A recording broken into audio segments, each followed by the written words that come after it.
It is a terrible thing when brother takes up arms against brother. The lands in the south run red with the blood of kings and their kin, whilst to the north the winds carry the bitter chill of war. Winter is coming, say the Starks, but they say nothing of the tempest that already dwells within their lands, a storm centuries in the making. Summer will end soon enough, and childhood as well. A sister lost, a brother returned, a family changed. In a time of turmoil, can they trust their allies? Can they trust their family? The North remembers, and the children of House Braddock cannot forget.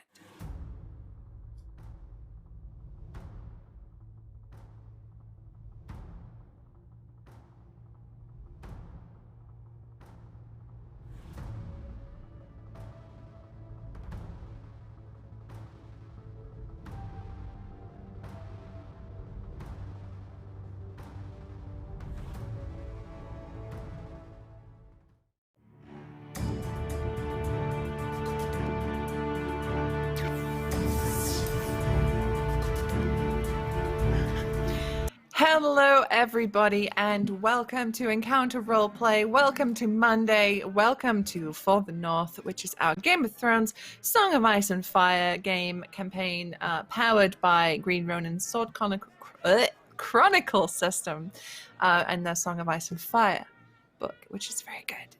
Should get it. So apologies for us being a little late today, but before we kick into today's action, just a shout out to our sponsors here in chat. Please do check them out. Without them, this magic does not happen. So please do support our wonderful sponsors. And as well, if you're watching the action, you like what you see, please do make a clip. And if you're watching on YouTube, we love you dearly, but let's quickly go around, say who we are, who we play, and then we can kick right into the action. So, Mr. Johnny Blams, hello. Hello, hello. How are we today, Susie? I'm good, thanks, Johnny. I have to ask you how you are at the beginning of every session. It's been the motif. But anyways, I'm Johnny Blams. I play Brynden Braddock, the moody, broody bowboy, older twin of the Braddock family. Last episode, we got into a little bit of hijinks and shenanigans, so to speak. I accidentally poisoned and almost killed my best friend and what I consider to be a close brother in character, Maester Nymore. So that was almost a big oof, and almost a big oof on my role-playing career, because I would have had to say that I accidentally killed one of Trooper's characters who I deeply love, and that would have been just really terrible. And I feel, as Bill said last episode, I never would have lived it down. So I'm glad we skirted past that. And then last episode, we came upon a group of campers in a very spooky spot out in the Wolf's Wood. So I'm very interested to see what comes of that. Yeah. It's going to be absolutely fine, and don't need to worry that we're on like episode 6 right now and that we're due a death or anything like that. So anyway, moving swiftly on to Shauna. Hi, Shauna. Hey. Nice hearing what my twin brother has gotten up to at the back home, which we said, this is your chance to prove your stewardship. And look what's happened. Yeah, I'm Shauna, and I'm playing Brollan and Lyneth, the youngest of the and the younger of the two twins, who had a wonderful trip to Winterfell. Had gotten last session a marriage proposal, so things are interesting for Riona at this moment. Mm-hmm. I'm scared. Why would you be scared? That was just a sweet, wholesome moment with nice. a young lord. It's too... Okay, all right. Well, duly noted. I have been too nice to Riona. I should be evil to her. No. Okay, so moving on. Hi, Bill. How's it going? How are you doing? Hello. I am as great as I look. Take that how you will. Stage makeup.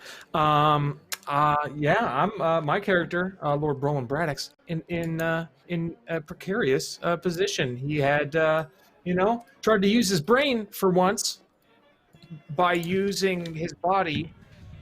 But maybe I'm fingers crossed that this little scheme pans out. Because my lovely wife, Lyneth, and I are with Riona in Winterfell less proper. After, a nice little dramatic scene. We'll see how that pans out for the Lord Braddock today, but moving swiftly on to the lovely person that plays his wife. Hey, Prex. Oh, hey, this will be fine. Everything's fine. Lyneth is totally not concerned about the fact that her brother, or her husband, not her brother. Brother's nowhere near, and not a problem. Her brother's not her problem. And she's worried about her husband, who's been plotting with Lord Stark without letting her know about the plotting with Lord Stark before things happened. Concerned about her brother-in-law, who, they left home. She's feeling that home alone moment of you left the kid home alone. Oh no, we left Kevin. But he's not alone. He's got Nymor. Nymor's there. That doesn't really help in Lyneth's mind. Lyneth knows Nymor. The worst that could happen with Brynden and Nymor. What's the worst? Oh, you had to ask, didn't you, what's darling? happening? The worst? Oh, wow. Okay. All right. And just for the record, Lyneth's brother is a problem, but that is for a different campaign entirely. Speaking of problem brothers, in another campaign entirely, hello, Trooper. Yeah, it's true. My brother is super a problem. It's true. It's what I think is kind of exciting is I get to have both daddy issues and brother issues all wrapped up into one, right?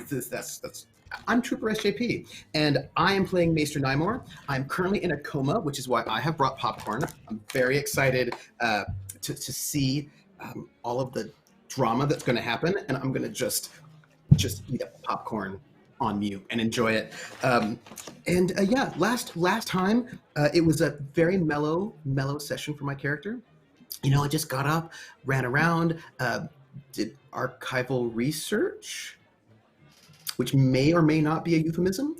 Who knows? And then after archival research, and then after like a really lovely heart-to-heart with Brynden, who I feel like we're like brothers.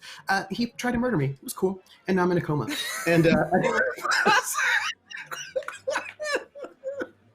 I'm so excited for today's session. That's all. Thank you, Trooper. And I just want to give a special shout out to that scene because it was perfect. It was Nymor like laying his heart out there to Brynden, being like, you are my family. You are people that I love more than anyone else in this world. Poisoned. It was chef's kiss. You love to see it. As for me, I am Susie, and I will be the game master for this session. Again, you will hear me say the word bastard a lot because this is set in the north, and everyone has Yorkshire accents, so deal with it. So, I would like to begin back at Winterfell with Lyneth and Brollan. It is up to you whether this is the night of Riona's proposal. Oh, Riona is here too also because you're all sharing the same sort of cottage. It is up to you guys whether it is the night of the proposal or if you want to shift time on a little bit, if you want to be more active at the Winterfell court. Like, this is a very what are you wanting to do sort of moment.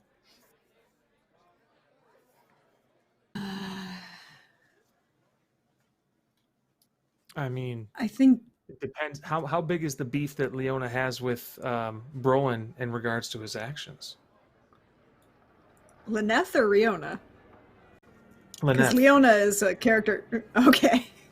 Oh, wait, sorry. I meant Lyneth. If I said Leona or Riona, an amalgamation of the two, I apologize. That's why I asked. I think Lyneth would want to know. She also has concerns about her husband and blood force trauma. Extensive blood force trauma. Awesome. Let's have this scene because I think it's a very important scene for these two characters to get this out on the table and lay out your options if you wish to do so. So, take it away. I think Lyneth would wait until Riona had like fallen asleep or was somewhat sensible of like space. Probably because she is used to and you know fully expects that parents don't fight in front of the kid thing ever, and as much you know. So she would wait, and then she'd kind of subtly like wait, and then just when it would be like the quiet and calmest, she would just turn to Brollan and say, "Would you like to explain to me what's going on, darling?" Yeah, what? Well, first off, I want to fill in the gaps, so what were you able to pick up from what happened? That you and Lord Stark decided on a plan of action that would involve possibly us being accused of treason without discussing it with your wife. Yeah, that happened rather fast. It was when Lord Stark pulled me aside. You know, he showed great respect and he told me about his problems, that there's a traitor in the mist somewhere. But he didn't know who. That Lord Barthagen was a victim of foul play. So, he said that there were people interested in seeking me out based on our long feud. So the best way to draw them out is to make it easier for them to approach me. Us, Oh, you mean rather. those people who approach... Oh, you mean those fine ladies who approached me yesterday when I told you I was going to go talk to them and find out what was going on in this court? Well, you... But which house? Well, particularly House Bolton, of course. They're not the most polite. I would also like to point out that there are a couple others who are concerned about the Starks and their current family lineage, and seeing the fact that Brandon Stark has not taken a wife nor had any legitimate children as a concern from there, does not wish to fulfill his responsibilities. Well, the plan now... Perhaps I did act hastily, but I felt that it would strengthen the bonds between our house and the Starks after centuries of strife. The theory is sound, darling. I would have liked a little bit more notice than none. I couldn't think of anything that wasn't immediate. And well, to be frank, my background is off of 22 years of impulse, trying to tame that with my mother in 2 years. What I'm expecting to happen is that if you're right in your suspicions that Lord Bolton will seek me out for a meeting. I don't know about that. I'm not sure how long. He might not. His wife might seek me out. His wife will probably seek me out. We win there too.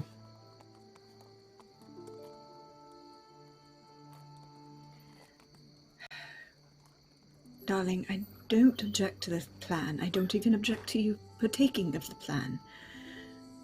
I wish to have known in advance so that we could have had a slightly better reactions and support. And also, possibly, if you had talked to me in first, I could have let you know what was going on, and Lord Stark would have been slightly better informed, and plans might have changed.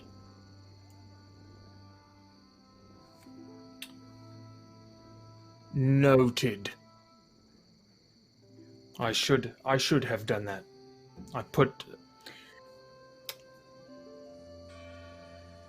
I wasn't using my best tools. You wanted me to be here, darling. I did. That's true. I'm just what's done is done.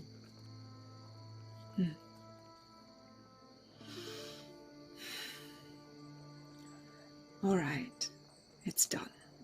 We know what we're doing. We know how we're doing it. We have a timeline. The moment we find out who the real traitor is, either you or I, as a contingency, if I perhaps happen to go down, must find a way to get that information to Lord Stark with our house's seal.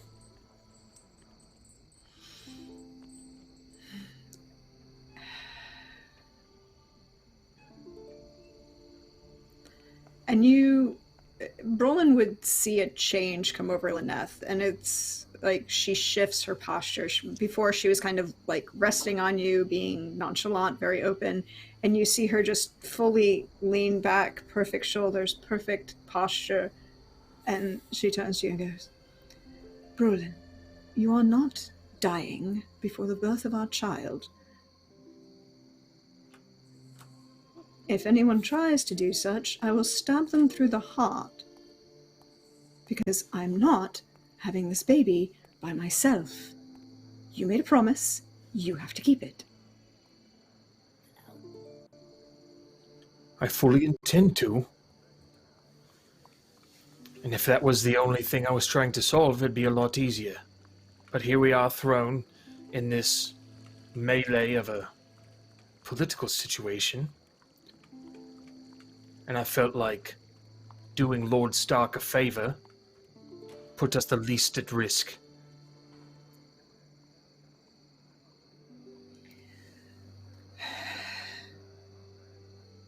I don't understand and agree. No more leading fights with your head? Oh, no, Or perhaps you'll... and she'll kind of like put her hand up on the side of the less bruised side of your face? Yeah.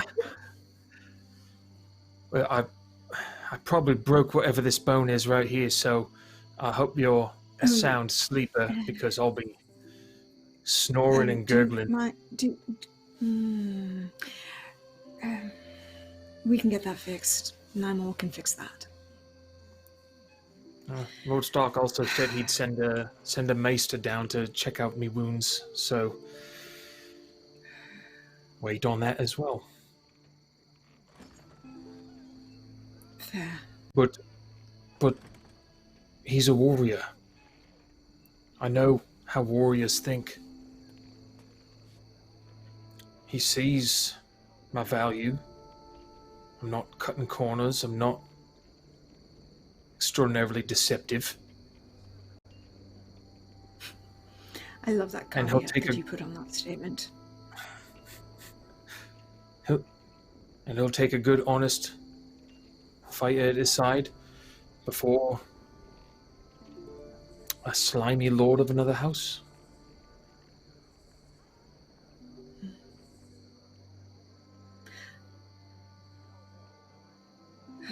Well, very well then. We'll be careful. You'll be careful. We'll make this work. Rihanna will have her choice. We'll go home to Greenwall. We'll check on, make sure that Brynden hasn't burned the place to the ground with a wild party of some sort.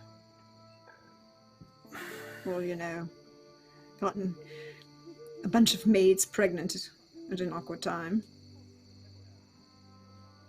Is he fooling around with the maidens? And yeah, your Not handmaids. Darling. Not any of mine. No, No. Brynden is not a threat to my lady's maid in any way, shape, or form. And Brollan. And she'll just kind of lean slightly closer to you. He's 17. What were you like at 17? A murderer? I thought we agreed not to use that term.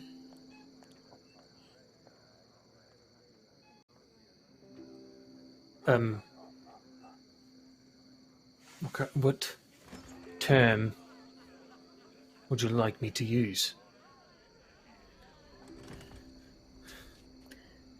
Murder is somebody who kills someone and they're not. With malice or forethought, and anger, and shoving a person off a balcony or stabbing them literally in the back.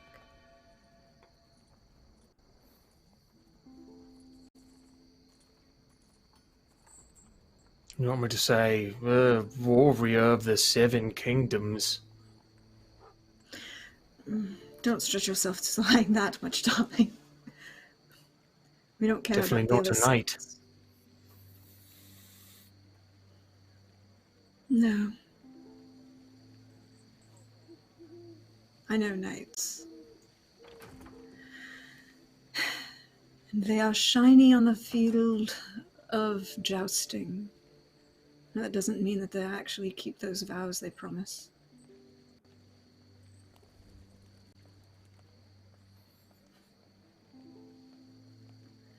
They're not any better or any worse than any other man.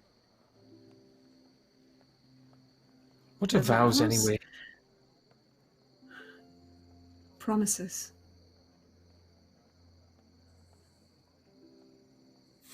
And the only promise I worry about is the one that you made me, Brollan. Standing in front of the salt tree. And I intend to keep it.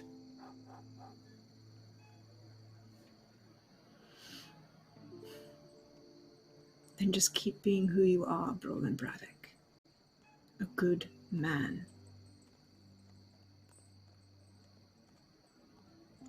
I'll try. See? You're already better than half-dozen men I know. Half-dozen knights I know. They don't believe that being good means trying. They believe that just is. Yep. I'm not afraid of hard work.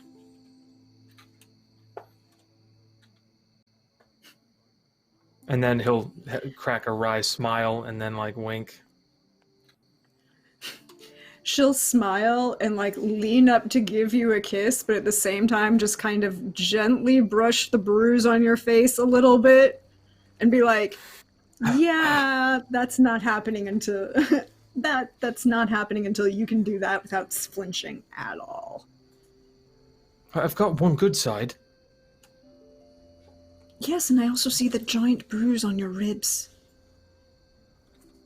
I won't use those either. It's a challenge. Go to sleep, Brollan Braddock. I'm creative. Fine. Your sister's over there. She's probably a sound sleeper. Riona, are you a sound sleeper? Oh. Damn. Is No. Riona a sound sleeper? We're all going to bed now. That's been established. You get what? The walls are thin. What walls? Exactly. Thought you were sleeping. I'm not going to apologize for Good being night. a human. All right. Okay, I'm going to bed. Here I am, lying down. My back is facing you. I'm putting my head on my hands. That's me snoring. I'm sleeping. You can't, like, no one can see it, but she turns away and just, like, rolls her eyes.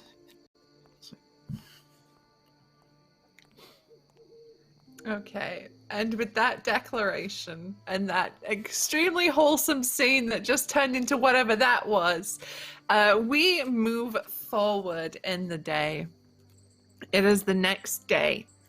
Dawn breaks early, and in this tiny, horrible cottage, it's not long before you're awoken by the bright sunlight shining in through what is a window here.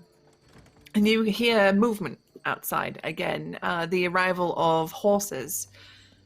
But you can't, they haven't declared themselves just yet, but you can hear that unmistakable sound of the snow crunching between hooves as, and then people dismounting.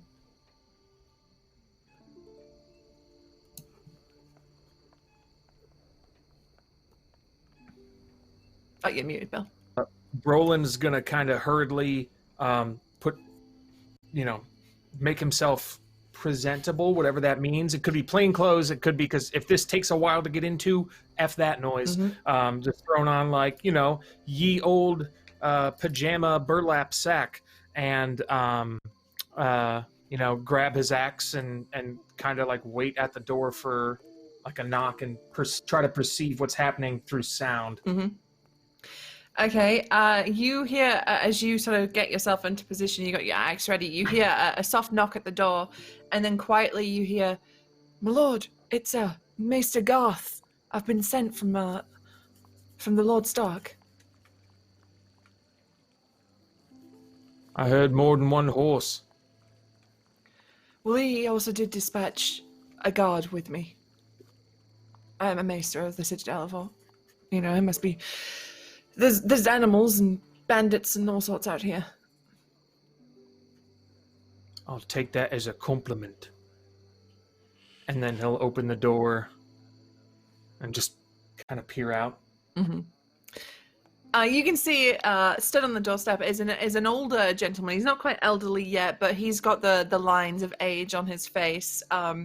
He's got like dirty white hair. It's like gray, but it's kind of dark gray. It's not quite that nice, brilliant white just yet. It's like a peppery. And he's got quite a long chain that actually is hanging quite low from his robes with all sorts of different colors. And here, this guy has done a little bit of everything. And he, just behind him is one of the Stark guards. Nothing spectacular, just one of the footmen accompanying the maester, who is currently holding the reins of both horses. Cool. I'll welcome in the maester. Mm-hmm. Hold on. And he'll shut the door like gently on him. Everyone decent? Yes, darling. What is it? Yes. All right. And then And open I the think door. Lyneth makes her way over to Riona. Mm-hmm. Is this something we have to worry about? No, he's checking out a face. Okay. So as you let the maester in, he gets really matter of fact, actually, and quite, when a doctor is in doctor mode and they don't care about like being nice. It's like, you sit here, I'm going to do this and look at this. Like, he's in full on business mode. He plops you down on a bench, and he's like probing your face, feeling it, if you can feel for any breaks. He's not being gentle, much like a tiny doctor that I once had when I thought my appendix burst. Her hands are like iron, and she's jabbing, like he is jabbing at your face, and it's not pleasant. But he moves your nose, he sets that into place, and he's looking you over, muttering away to himself. He returns to his horse a moment, grabs something out of a saddlebag, and he slaps this like ointment on your face, and it smells foul. It smells horrific. It is not pleasant.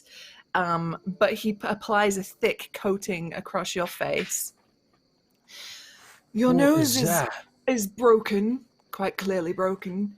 Luckily, your orbital socket is not damaged. It's bruised. I think the bone isn't bruised, but this should reduce your swelling. This should reduce any pain you feel, and you can feel it sort of tingle. It's like a numbing cream, like he's applied to your face. I've gathered some herbs with a numbing agent in them to lessen this feeling on your face. It should allow you some comfort as you are recovering. And he, like, when he talks every now and then, he does this like emphasis, so he sort of goes in on himself as he talks, as he stresses certain words. Now, do you have any other injuries for me to attend to? I'm pretty sure I cracked a small rib. And he'll like lift up his shirt and show his beneath his rotundedness. There's like a bruise, like the blood has come to the surface of like a broken rib. So he's looking you over too. He confirms that rib is indeed broken, and that you were lucky, as if you'd have taken any more hits here, it could have been incredibly serious. Could have punctured something within your body and caused internal bleeding at the least.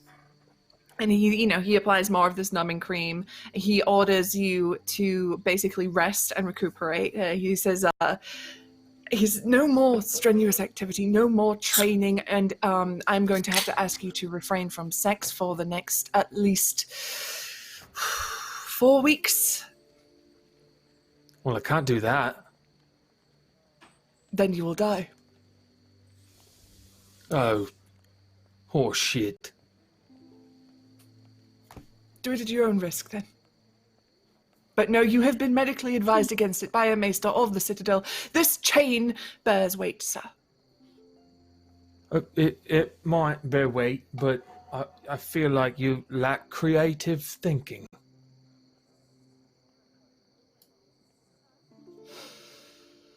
He has a sort of wry smile that flashes across his face for a moment as he chuckles to himself.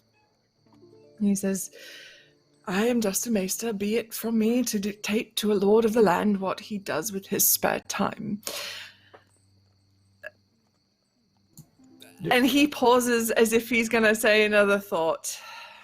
He says, I said, engage in such activities at your own risk, my lord. Noted. Thank you. Now, can I ask you a question? Couple, actually. I'm curious if you've got the time. You can. So we have a Maester Greenwall. He's young. Nymor, don't know if you've heard of him. Hang on. I'm going to roll to see if this guy has heard of Nymor. What is his...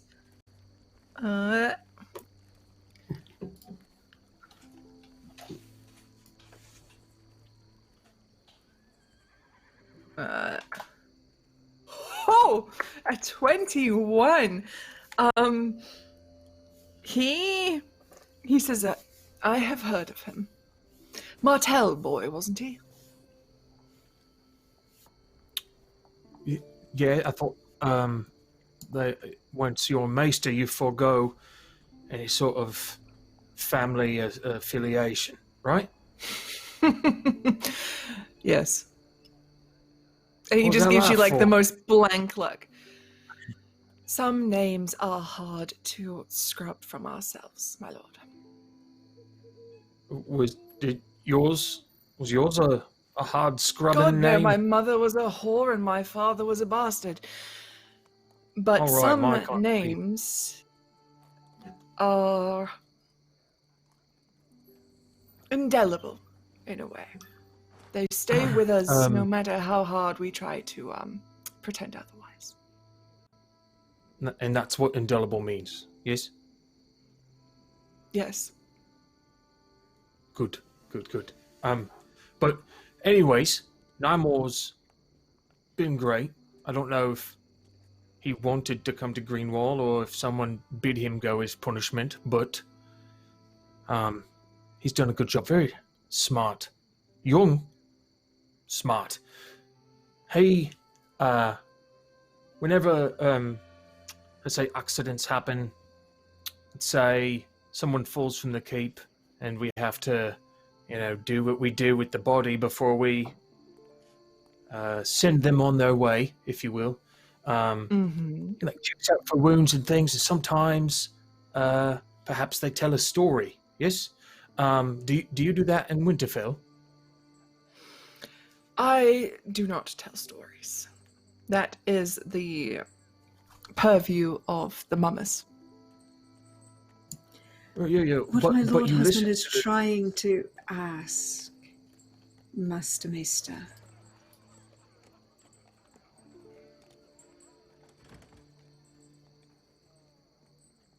who cared for and determined the cause of death of Lord Barthagen.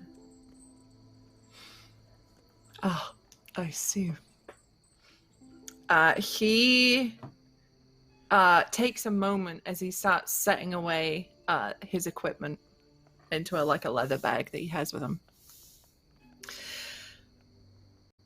He fell on the battlefield. Yes, but there are many ways to go. Oh, of course. His body was returned to Winterfell, where I looked over it myself. He suffered many wounds, inflicted by sword, by axe, by spear.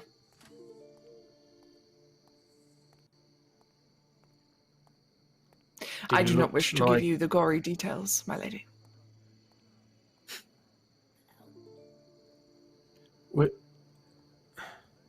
Was he outnumbered? I wouldn't know, my lord. Ambush? I was not there on the field. From what I gather, it was a Skagosi ambush. Lord Barthagen and his men were cut down to a one.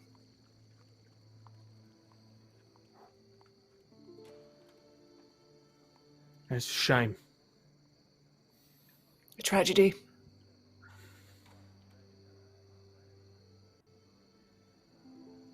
What do you think of the Lord Brynden fella?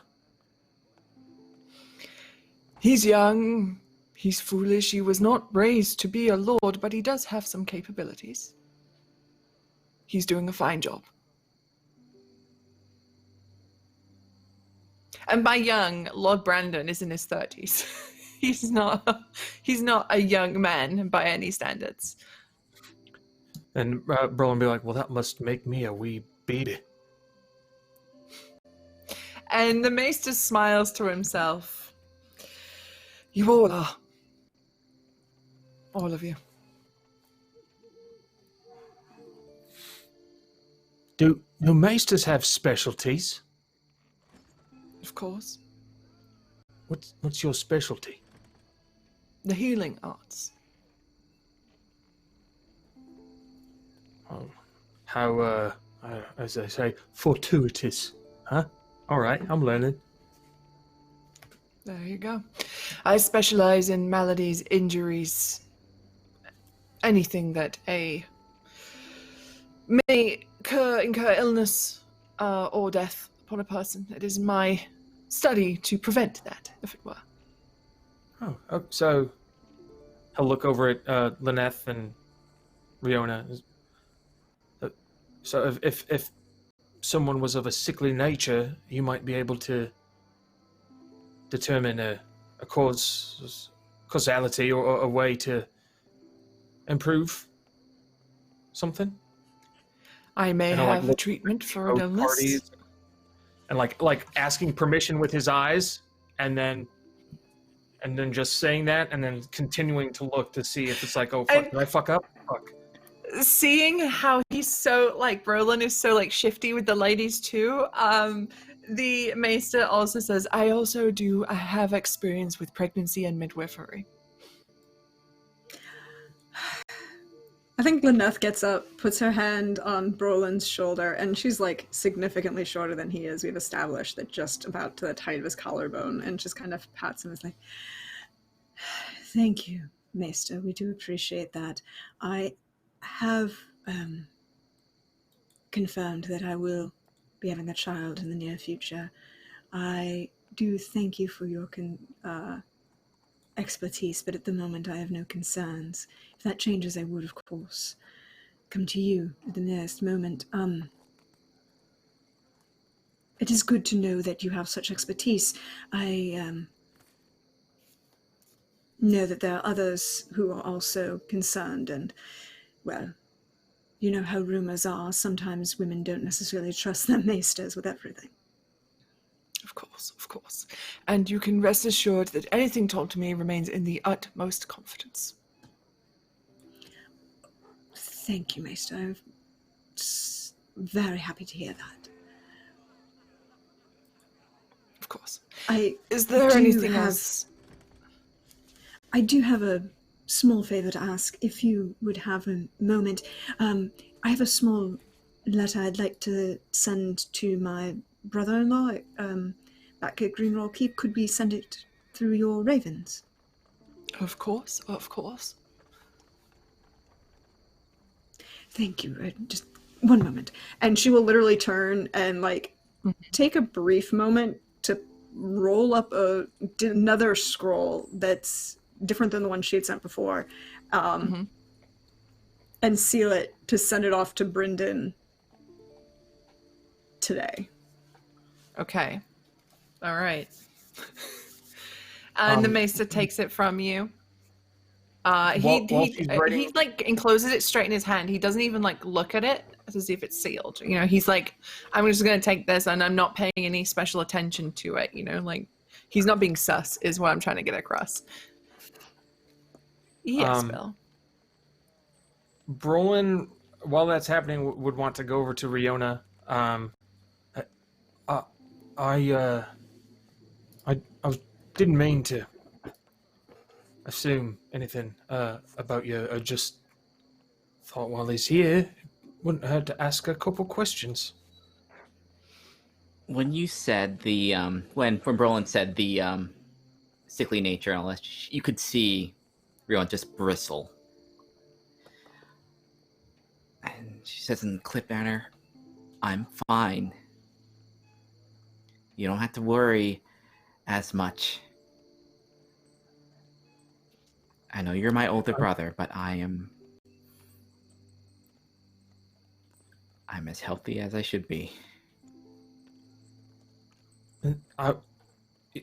But if he's got some sort of I'm as stinky healthy as I should be, brother. And she'll turn her head and just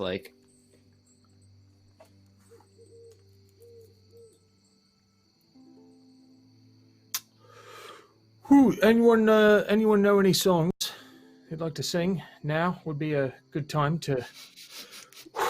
He walks around and shakes the sweat off his hand.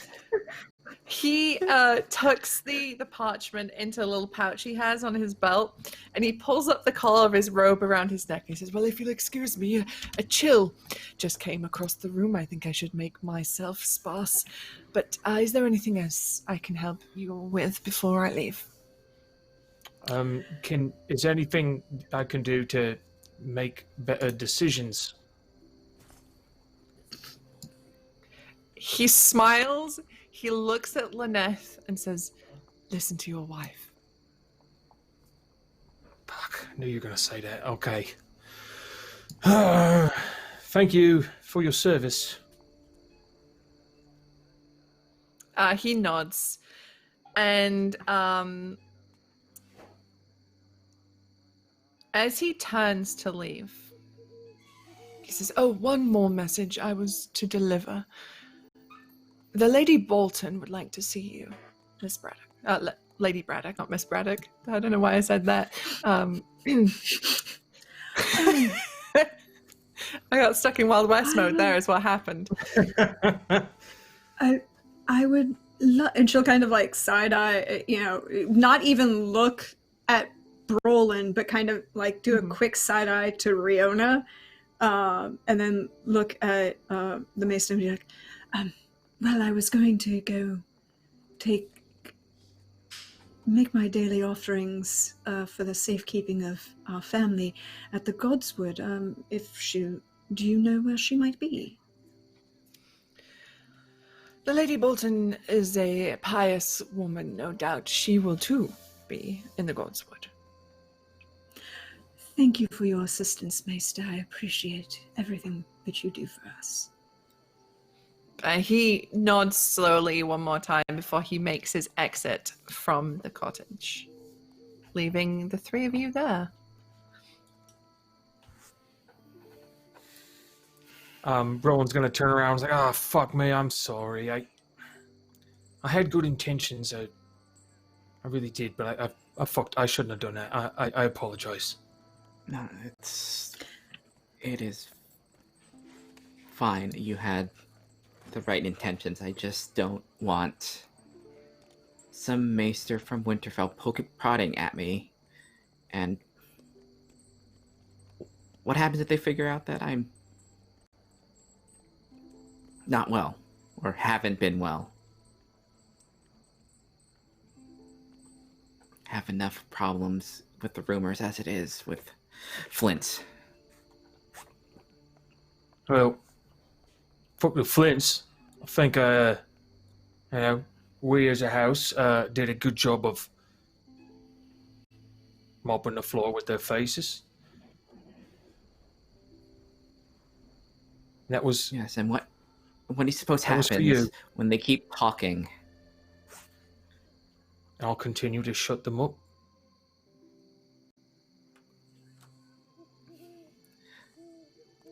You may be able to punch them, brother, but if they want to spread anything, which it's somewhat true, I mean, you can't be everywhere.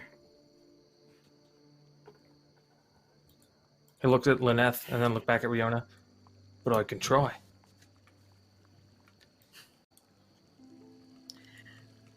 And you're very good at that, darling.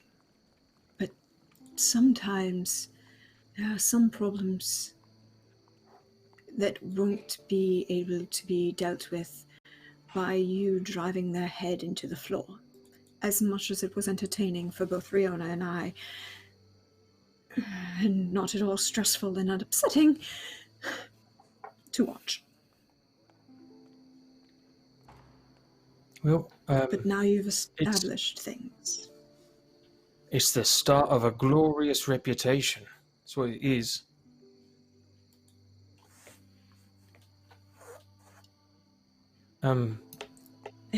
Reputation, yes. I do apologize if a lack of foresight on my part has put you in any more danger or discomfort. I do act hasty. Now I realize that is something I need to improve on. But also, fuck those guys. Fuck them with an axe. And with those words, we pan into the snows falling outside, and we move across west of Winterfell to Greenwall Keep. Nymor, you don't... Sorry, I'm in a coma. I was like, You- I was going to go to Johnny. I was so excited. 'Cause there's a pirate lady. You don't recall falling asleep. You don't know when it happened. You don't even remember really what happened before it. And you're not entirely sure that you're asleep now. There's just something strange. It feels like you're floating. Your entire body just feels just a little bit numb. that warmth all over you, like your limbs don't have weight or feeling. And as you open your eyes, you look up. The first thing I do is just go to touch my chain. Mhm. It's habit. As you open make your sure eyes that- and look up, you can see the chain floating in front of you. It's like you're suspended in this strange, thick liquid that feels like water but doesn't act like water. And you open your eyes, you realize you can still breathe here. This is not, you're not suffocating, you're not drowning. You look up and you can see rays of sunlight coming down as if it were underwater. And just above the surface, you can see something. I look down. If there is sun up there, this is strange. I look down to see if there's to try to situate myself. It's that I don't know exactly where I am. So before I go up, I look down. As you look down, it is a pitch black void below you. Oh. Like deep, deep water. In my mind, I was thinking perhaps there would be rocks in the ground just like right below me, and I would be in the... But that is not the case, and there is a worrisome feeling there. I'm going to try to swim, and I'm going to think, where was this last... Like, is this a memory? Am I dreaming? I must perhaps... and try to place, but where was I last in the ocean? Perhaps, like, it's this moment where I'm trying to place myself in the where I am, and so I'm going to swim up away from the void, because I don't think voids, they're really good. Normally they don't. It's not good, voids. So I'm going to swim upwards to the sun. Is the water cold? How cold is this? It doesn't feel cold right now. It's at that perfect temperature where it doesn't feel like anything. It's not warm, it's not cold, it's like body temperature. It's like a sensory deprivation tank. Like, this is just the exact right temperature, you don't feel it. This is also not good, because I do not remember being ever in water like this before. So this is perhaps not me remembering from childhood or something like this. So it is distressing. But I will move closer to the sun and hopefully air. And I'm holding my breath in case, this is perhaps. But then I was breathing. No, I'm not going to think about this. I'm going to only swim upwards towards the air. So you swim up, you pull yourself through this liquid that feels like water but isn't, and it's taxing. It's a lot of energy to do this, and as you get closer to the surface, you can see now above you the hulls of boats. You know these, you are familiar with these. These are the Braddock longboats that they use when they set out. And as you sort of look past them, you can see the sails that you have seen before. And you can see on each deck there are warriors, and they have their shields ready. I'm feeling nervous. I don't like this at all. I'm afraid this is a memory, and this is not a memory I want to see. I'm very concerned about when this is. There's a clear sense of slight panic as I break the surface of the water and I see these ships. And the first thing I do is I think, okay, direction. Which direction are they sailing? And I want to see if they're sailing south or if they're sailing north. This is. I look at the coast, the sun. I want to make sure that they're not sailing south, that they are sailing north. This is the direction they're going. They're not going. They're not going south. They're going north. It must be. I look towards the coast and the elements to determine which direction they may be sailing. So you again, and you're always just short of the surface. You can never quite break that surface, but you can see, and it's becoming clearer through the ripples of the water. You can see the wind direction of the sails. You can see the position of the sun. You see the shadows cast. They are sailing south. No. I have to find the lead ship. I have to find the lead ship. Maybe I can. I'm going to try to surface. I'm going to try to find the lead ship. This is if I have to find the ship before. So as you anything think happens. these things, I have to find the lead ship, I have to break the surface. It's like the water in front of you becomes a mirror that shows you different things. It shows you angles that you should not be able to see from your perspective. And you can see the lead ship, and you see stood on the bow, her hand on the sprit at the front, stood proud, her head raised, her hair blowing in the wind. You see the green eyes of Ragnar as she stood ready. She has her weapons on her belt. She has a shield on her arm, and you can hear her calling out orders. Her voice is muffled. It's distant. It's like it's 100 miles away, but you can hear it. I'm going to try to pound at the surface of the water. Perhaps I can break it if I can get my hand through. Perhaps I can. I would. There is a panic, and I'm going to try very hard to at least get to this space where maybe I can shout to her so she can. She might hear me. I cannot be underneath the surface so long. All right. So I would like you to make a willpower courage test. If this is what you want, this is. Willpower, courage. Okay, I will do this. I will do this for you, Susie, because you ask. This is the only reason. Willpower, courage. Okay.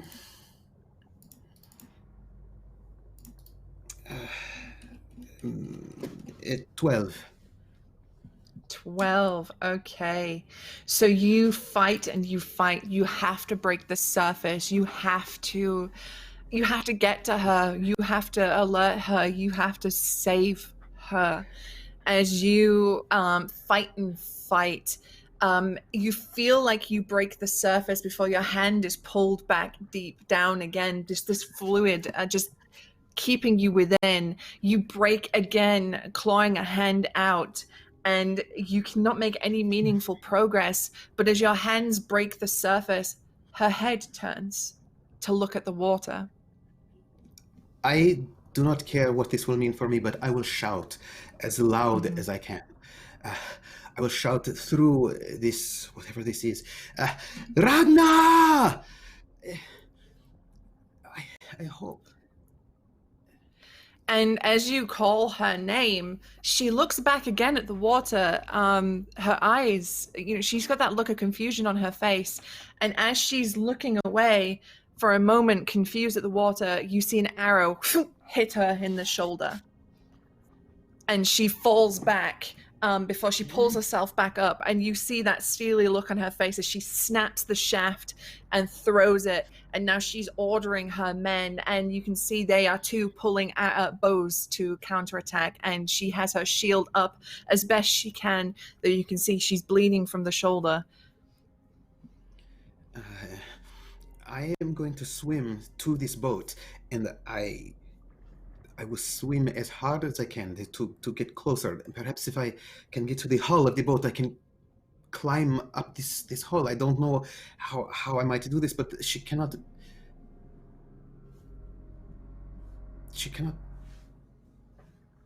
I must be at her side. At give least. me another willpower test.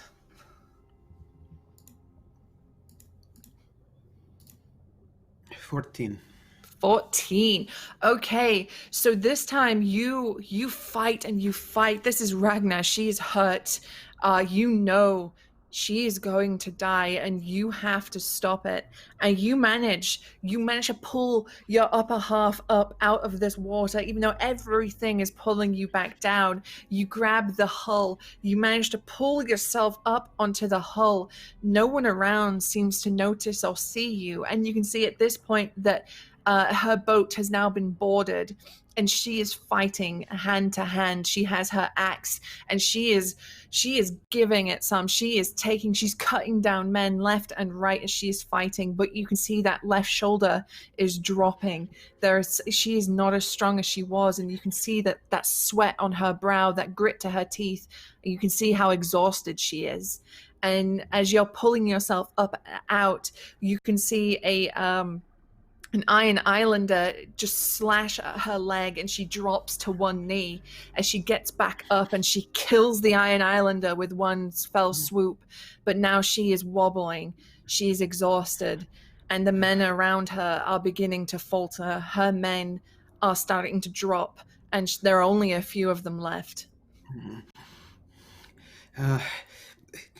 Where is everyone? I will distract them. I will distract them until someone can come. I will go to her. They will have to hear me. They will have to hear me. And I know that Brollan is in one of these other boats. I know he's there. But he's not here. Okay. So let's have one more willpower courage test. I have a bonus dice, and I will use this because she cannot. She has 16. It is. Oh shit! Force of my will. There were. The power of love. Holy shit! Here it comes. So you so how do you intend to distract these Iron Islanders that are attacking? I am not a warrior, and I don't have the things on me, but I have my chain, and you are never supposed to remove your chain. This is something. It is one of those things. You never remove your chain until you die. But my chain is made of strong metal, and I will take it off, and I will shout with this, and I will shake this chain, making as much noise as I can, and I will move forward, and I will swing this, making myself seem as threatening as possible, to give her the moment to catch her breath, to find some way to not die this time. Not this time she cannot die. To not be alone. So I would be at her side. You try to do everything in your power to buy her that moment, to buy her that second that she needs to catch her breath, to get to her feet again.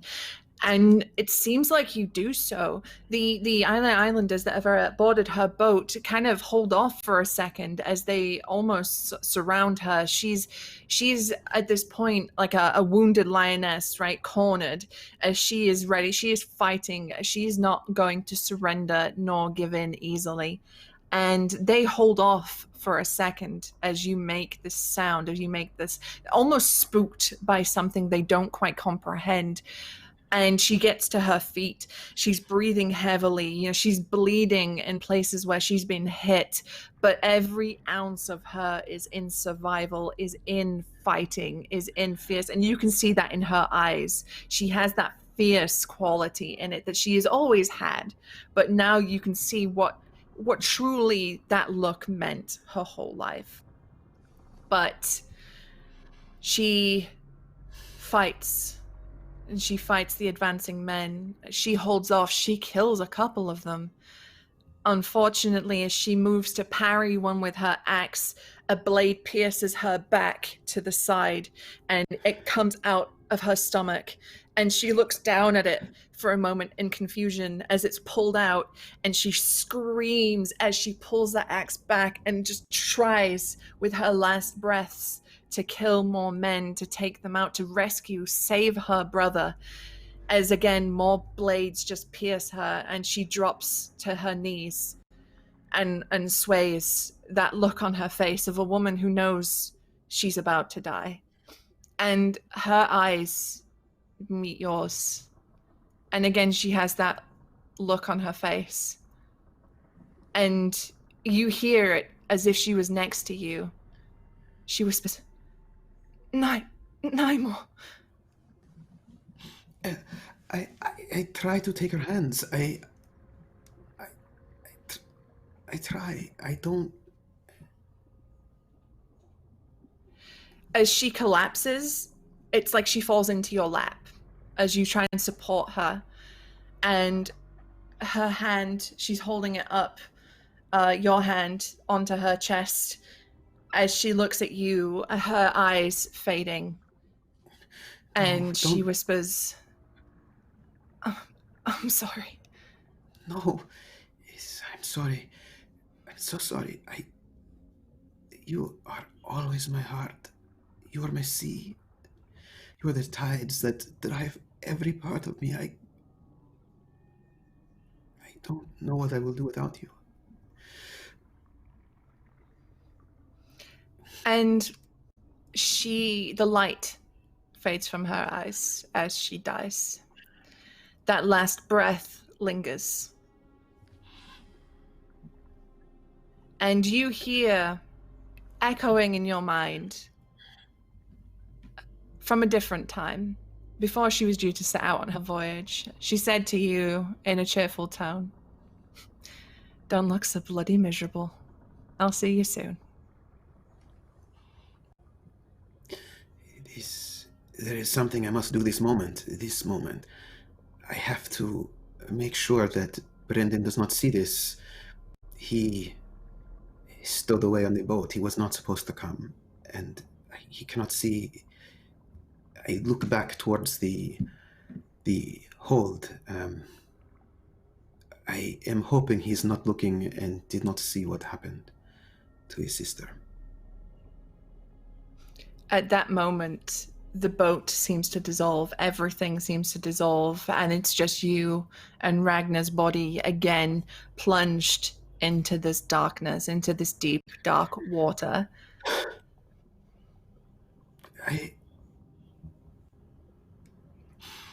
I hold her. I put her arms around me, and I bury my head in her shoulder, so strong, and it is covered in blood, and I don't know how I can be without her, and I don't know why I'm here, but I did not have this when she died. When she died, I was in the hold with the boy, and I only saw, not so close. But at this moment, I do have her.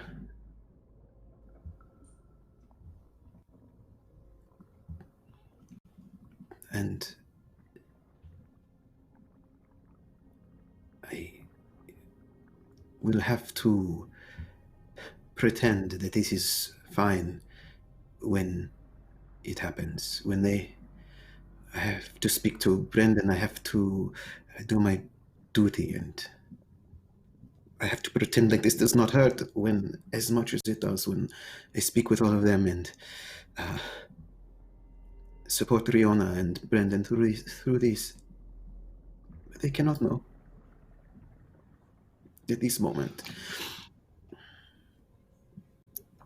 And as these thoughts echo in your mind, you feel her body slip and begin to sink into that darkness, and your vision begins to grow dark as you just watch her body slowly sink. I try to just hold her, but I think I only have the chain in my hand and not her. Just the chain of the maester and not her. And your vision once again returns to black as you succumb to this unnatural unconsciousness. All right. In the land of the living, Brynden, you are seated at a campfire with a peculiar young woman wearing a gambeson, messy, short-cropped hair with a port wine stain across her cheeks, and a couple of men seated around this campfire. They have got a couple of rabbits that they've killed and cooked, and they are offering you it, as they are all just talking absolute bollocks around the a campfire. And she is not necessarily joining in on the conversation. She laughs at the jokes every now and then. She'll make a snide comment, but she is kind of taking an observational kind of role. As she's just sat back, she's leaning on like a camp bag, and she's making most of the fire, and she's just watching. I think Brynden would be very hesitant at first and want to kind of take in his surroundings. So he's going to look around and see what these men are bringing to the weaponry table. What do we got weapon-wise? So you can see that the men, one of them has a bow, because you know this, one of them shot at you as you approach that camp. He's got that sort of slung over his shoulder. The other two men that are here have axes, what you would call a boarding axe. So these are like not quite as long as a battle axe, not quite as short as a hand axe. They're kind of in between. Got a good heft to them, and they are primarily used by seafaring folks, particularly pirates, as they are a very versatile weapon to use in close quarters, and they're very deadly.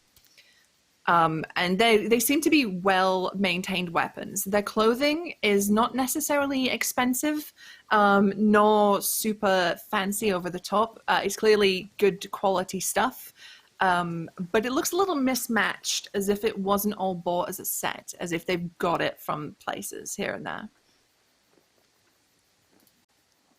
And then can I see any weaponry on Miss Pirate Mystery Woman? She has daggers. She has a set of daggers either side of her waist. I think after he gets this intel, he'll kind of look around and say, so you mind explaining why you're in the Wolf's Wood just having a campfire at this day and time? Oh, it's rather welcome late, in, right? Raiders. Mm-hmm. Yeah, it's late at night. This is nighttime now. Sorry there, Johnny. Oh, you're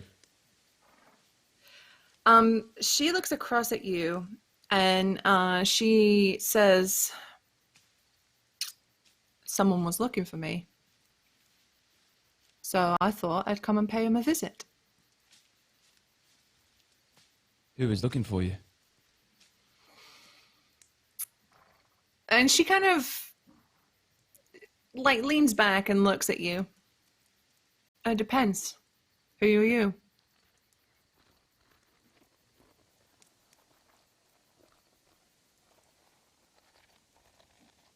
And he pauses because, Brynden is not trained in deception whatsoever. So his mind racks, as mind is, with fake names. And he would say, my name's Marth Underwood. Marth Underwood. Yeah, that's it. And what are you doing out here in the middle of the Godswood in the middle of the night, Marth Underwood? I was just looking for a rabbit or two myself to cook by a campfire, but then I found you lot up here, so seems fate has brought us together. Aye, it does. Do you know who I am, Marth Underwood? No, I can't say I do.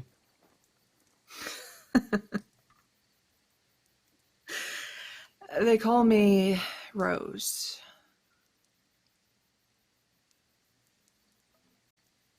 Rose, like the flower. No, like the flower. Yeah, they used to do it to take the piss out of me when I was a kid because of this. And she points to her face and the birthmark that's across her cheeks. But then I grew up. And there's a funny thing about roses. They've got pretty petals, aye, but they also have thorns. And she gestures to the belt, to the daggers at her waist.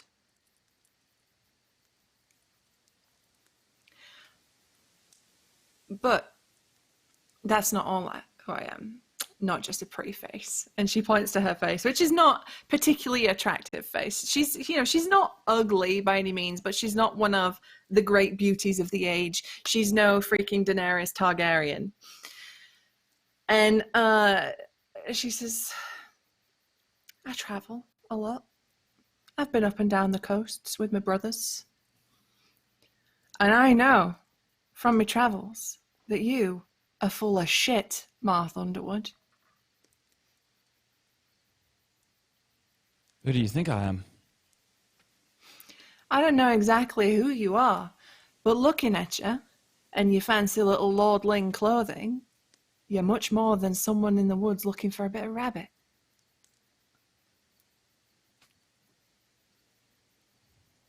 Oh, all right. I'm not Marth Underwood. That's fair. My name is Brynden Braddock. And I can't really say I know who I am out here.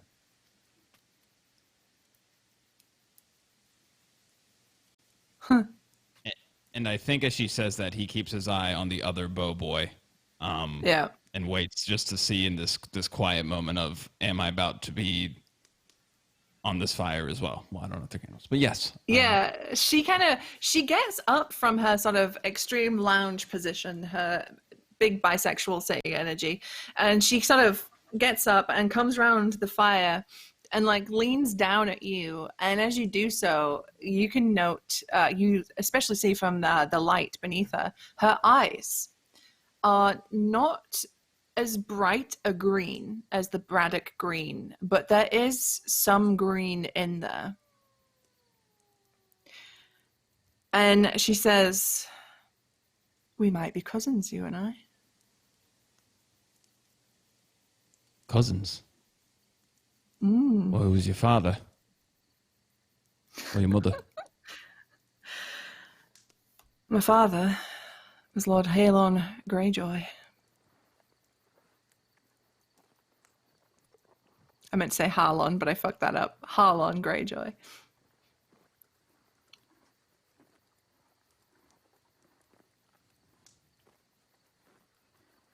But the Braddocks aren't linked to the Greyjoys. Did they not teach you out in that fancy castle of yours?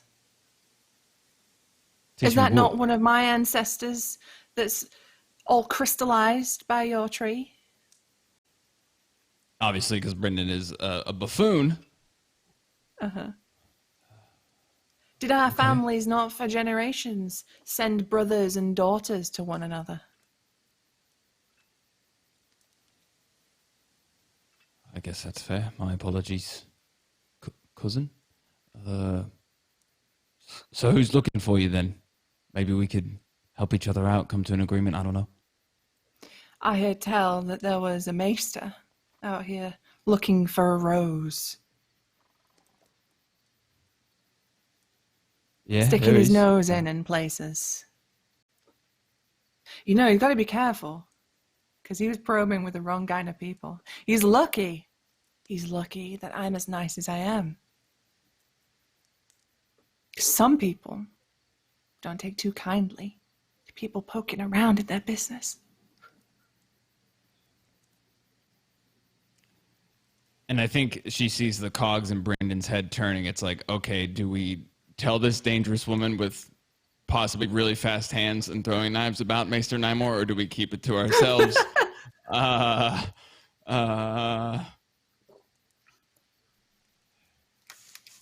What if I told you I knew of a maester who might be looking for a winter rose? That might be one of the first true things you've told me unprompted all night. Well, excuse my lack of truth-telling, milady. I'm just a little taken aback to see people out here. This is sacred ground for the Braddocks. A little lie never hurt anyone, and please, don't call me my lady.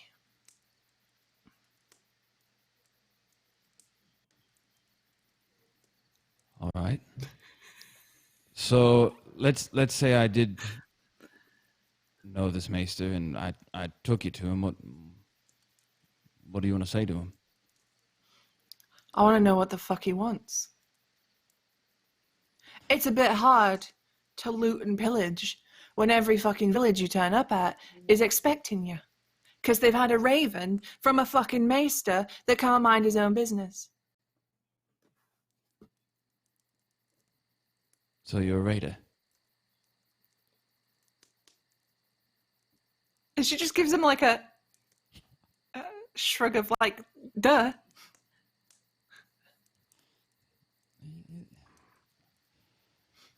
Were you at Wayhaven when they were sacked? Not me.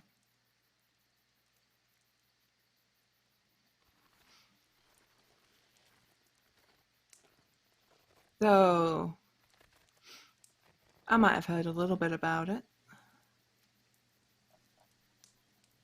And what have you heard?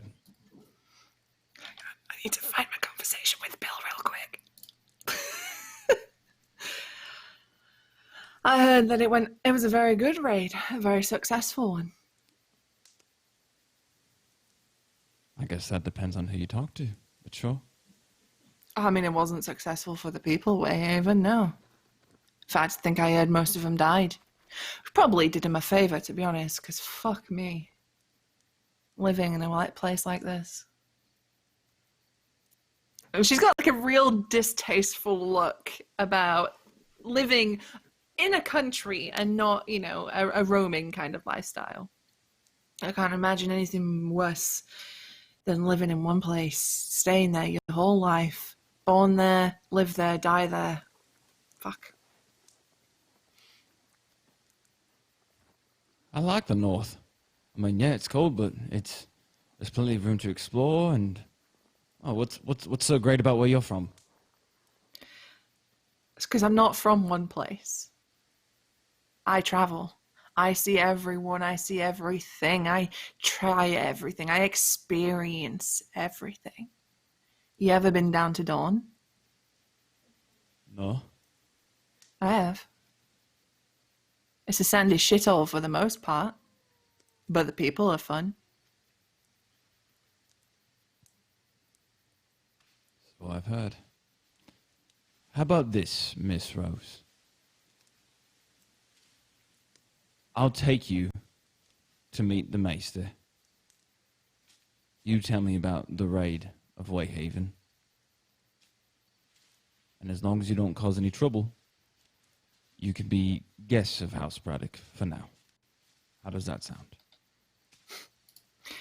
As long as being a guest of House Braddock doesn't involve being clapped in irons and kept within whatever dank, shitty little dungeon you've got in your castle, then I'm all for it. But know that me and my men do know how to defend ourselves. And if you try anything, then it's not going to go well. For you. Okay.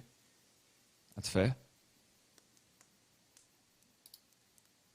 So have you looked around here at all? You seen anything ominous? Anything strange? I mean, it's the north. You lot look at a tree and think it's ominous. Oh, that rock's a bit ominous. Oh, that moss. Oh, it's growing funny. That's ominous. You're a miserable lot. You know, I've heard it's grim up north, but seeing it firsthand, fucking hell. There are a lot of ominous things out here. This is sacred ground for the Braddock lands. This is where Ark the Seer used to have visions and write these prophecies. Who the fuck is Ark the Seer? And you're the one to critique me about the Braddock family history. Og the Seer Yeah, is one when of the it first involves men. my families. Oh, it's one all of the about your alright, one family. of the first Typical Ironborn. Typical Ironborn. Yeah. All right, then. Alright, the fucking northerner wants to swing his dick about typical fucking Ironborn. Alright, let's go. No, come on. Let me have it. Listen, I'm not trying to cause a brawl in the middle of the Wolfswood. I was up here trying to clear me head. Miss Rose, how do you... You seem like someone who's met a lot of people. Mm. And I'm not. I know my maester, I know my brother, I know his wife, I know my sister, I know my lords, my baker, my squire, and that's about it. But how do you know who you can really trust? How do you know a man is who he says he is? You can't.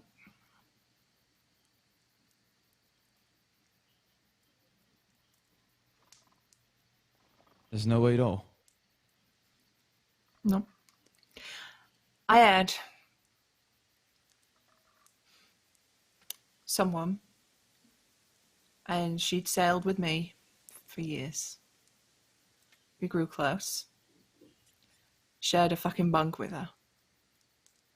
I thought she was the one person, one, out of a lot of these fuckers, and she gestures to her other men who sort of laugh as she says it, that I could trust.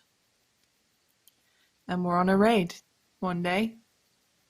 I take something she wants, and I hear it, that click, that unmistakable sound of a weapon drawn from its scabbard.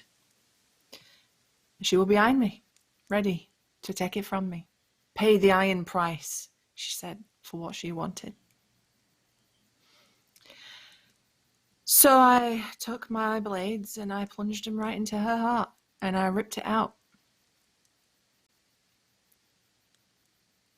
Threw it into the fucking sea, where it belonged. You can't trust anyone except yourself, Brynden.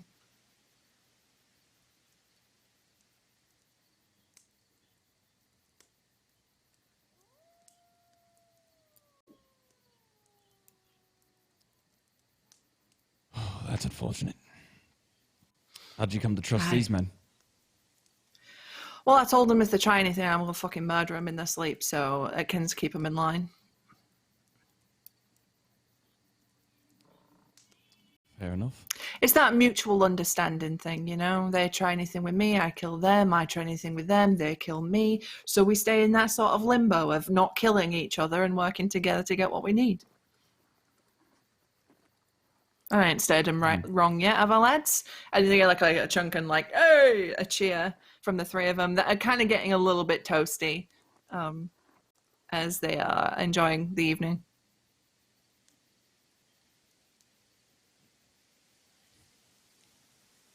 So, I take it you've killed a lot of men then? Yeah. I've never killed anyone.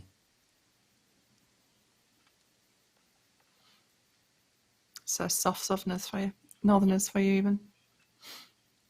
That was my Susie Not coming soft. through. Soft southern. Oh, aye, you're not soft. No, I ain't. Oh, aye. Miss Rose, do you think that a man can be a raider like you and kill people and still be a good person?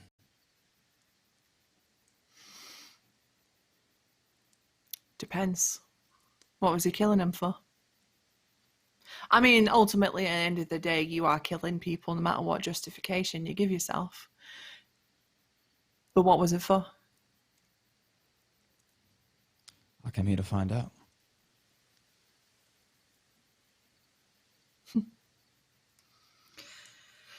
If you were one of us, I'd say no.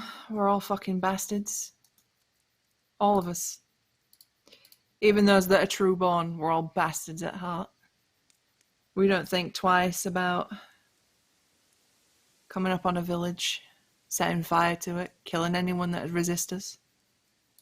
I don't hold any bones about who I am, what I've done. Quite proud of a lot of it. I wouldn't ever regard myself as a good person. But what does being a good person ever get anyone, eh? What does it get you? Because I know it got me growing up. I'd have been shat on, pissed on, thrown in a fucking corner, sold off to whoever would get the biggest price. If I was a sweet, nice little young girl, despite my... And then she gestures to her face. That's what being a good person would have got me. So I had to be what I had to be.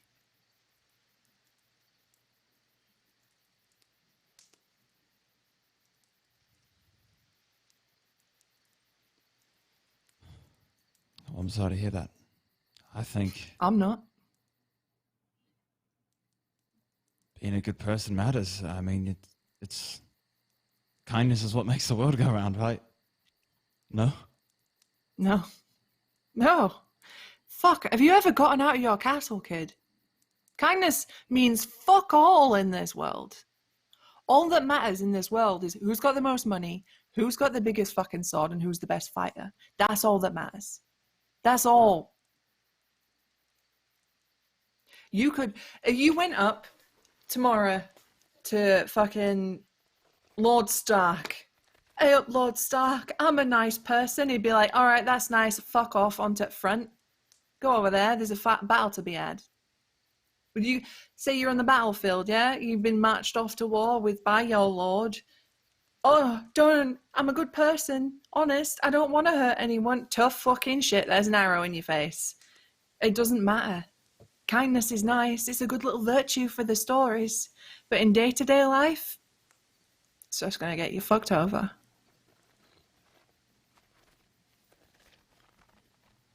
You think being nice people save them fishermen at Wayhaven? No. I don't think so.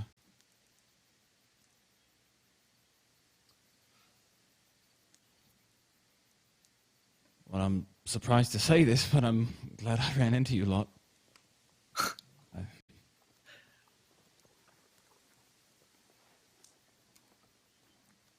I thought I'd be dead, actually, by now. Did think about it. Luckily for you, we're lost. You lost? So There I you wasn't go. the That's only one a who was lying. Told you, a little bit of lying never hurt no one. Okay, then. Well, I'm going to go look for where Arcthesia used to have these prophecies. And if I don't come back, I'm probably dead. And if I do come back, then I can take you back to Greenwall Keep and you can sort this out with the maester as long as everything is kept peaceful. And yeah. How does that sound? Sounds all right to me. Either way, you're doing me a favor.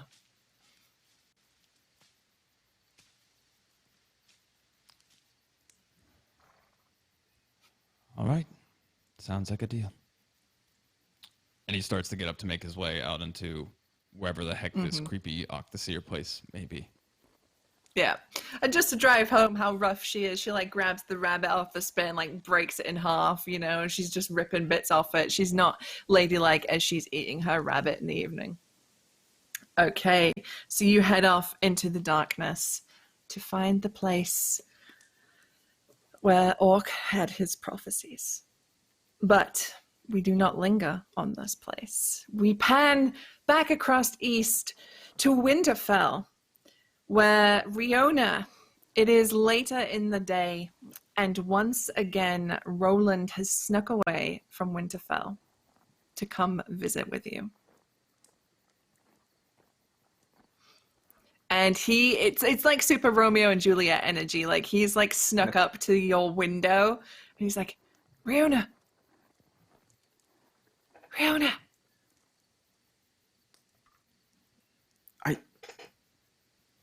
Why are you here? I wanted to see you.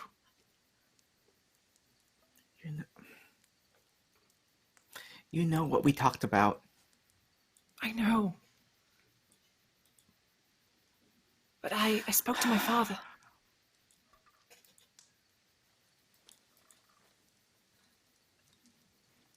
And? What's Can you come outside? I don't want to shout through a window. All right,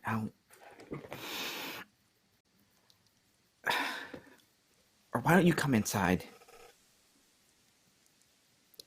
You know, there's like a good moment where he's like, is that wise? I don't want you catching your death of cold out there. All right, well, a moment, please.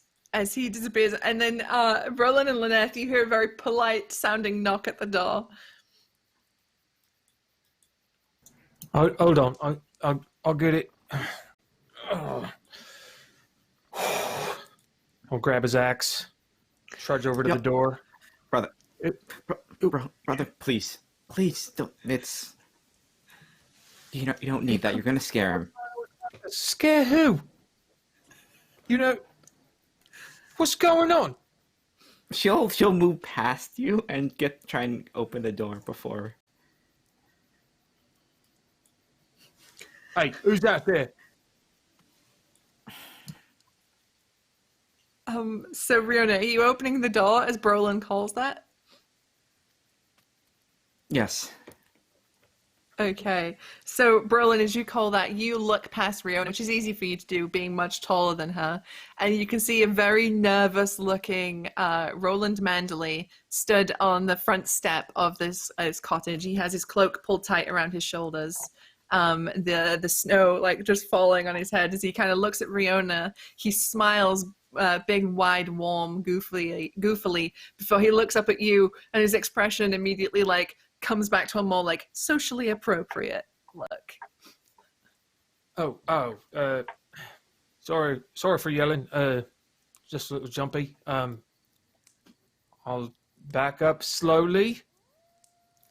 Now, I'm turning around and I'm going to spend some time with my wife. I'm turning around. You hear him very quietly say, "Thank you, my lord. Apologies for intruding." Before he moves to Riona, and I think takes her to the other side of the cottage so he can quietly speak to her inside. And his face is much more serious now as he looks at you. He still smiles and he's very warm. Mm-hmm. He like squeezes your hands a little tight, but he's not making any sort of smoochy moves whilst your brother and sister-in-law are in the same room. But he squeezes your hand and he says, I spoke to my father. And well, he wasn't very happy. I will admit that he was very well, like my father, with his own ideas of who I should be marrying and thus forth. But then I spoke to my mother, and well, she had a quiet word with him.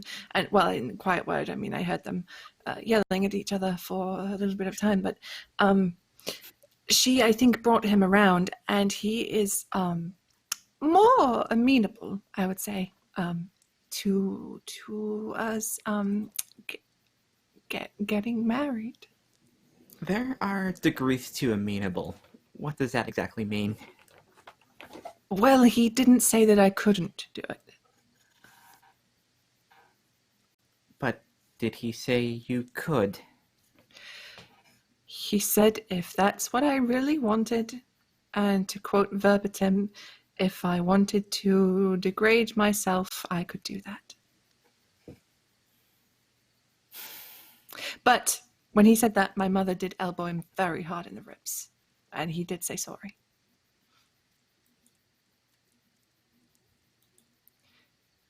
But he said, ultimately, the decision was mine, and that if I really wanted to do this, if my heart was set on it, and he looks at you, and it is, then he would give his blessing for our marriage. Well, I suppose that's not the worst outcome I was expecting, but as long as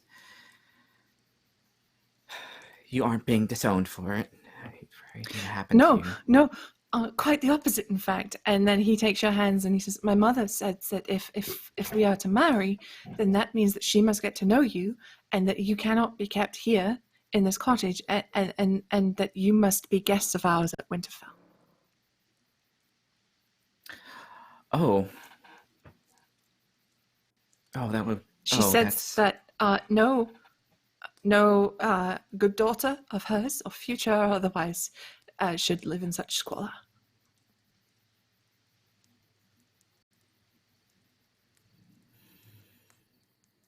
Oh, that is. Ooh, that is quite. I wasn't expecting that, to be absolutely honest. A little bit taken aback. But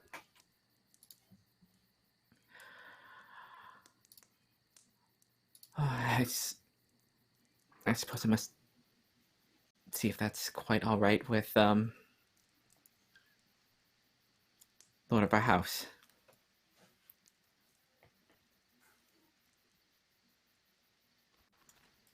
Is He nods. what? Oh, should I have not been listening? Sorry, it's a small room, okay? I know. I know it's a small room, but okay, now that apparently you've been appraised of what's going on, do I have your blessing? Or am I acting rashly?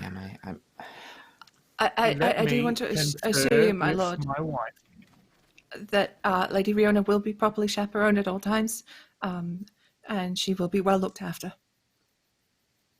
I would expect nothing less from a good family such as yours, but I must respectfully confer with my beautiful. I see. I'm learning.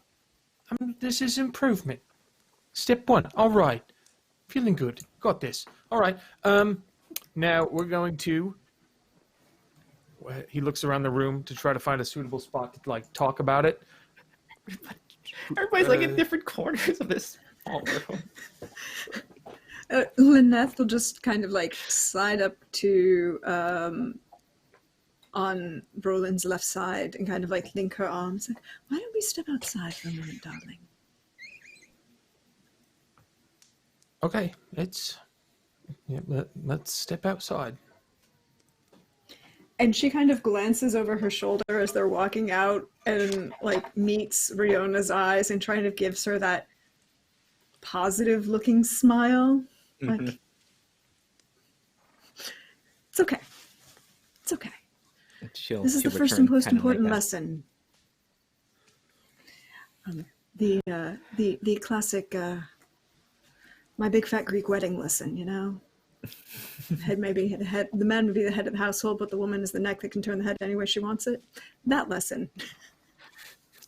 And she'll kind of guide Brollan slightly away from the doors.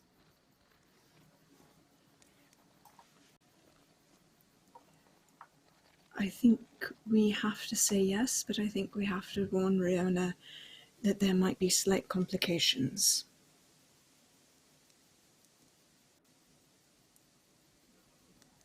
I can't hear you, darling. He's going to look around to see if there's any other Manderly sigils, look around the cottage to see if there's any other horses in waiting or people outside who have escorted this young gent. No, there aren't, in fact. You can just see the Lord Manderly's horse, which has been hitched to a fence post nearby. They're sort of semi-covered. He's not a complete monster. He's looking after his horse in the snow. But he appeared to have come alone. You can only see one set of prints, too, in the snow. I would love to make Riona happy. If this is what she truly wants. But I feel that we know that there's a traitor to House Stark about, and we've got our hands. We've already chosen a side, and we don't know what side they're on yet. That's why I think we have to let Riona go. Because I'm going to have a conversation with Lady Bolton. And Riona can have a conversation with Lady Manderley.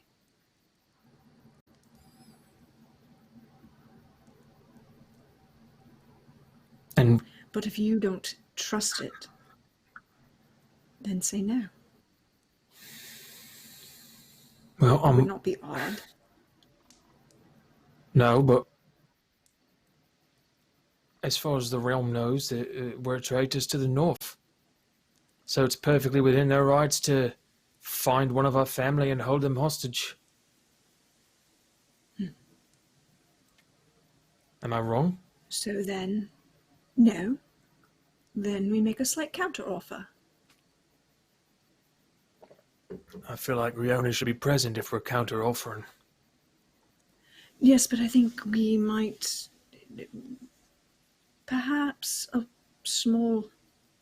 I know this is not how things are done here, per se, but in where I'm from, vows of betrothal are not uncommon.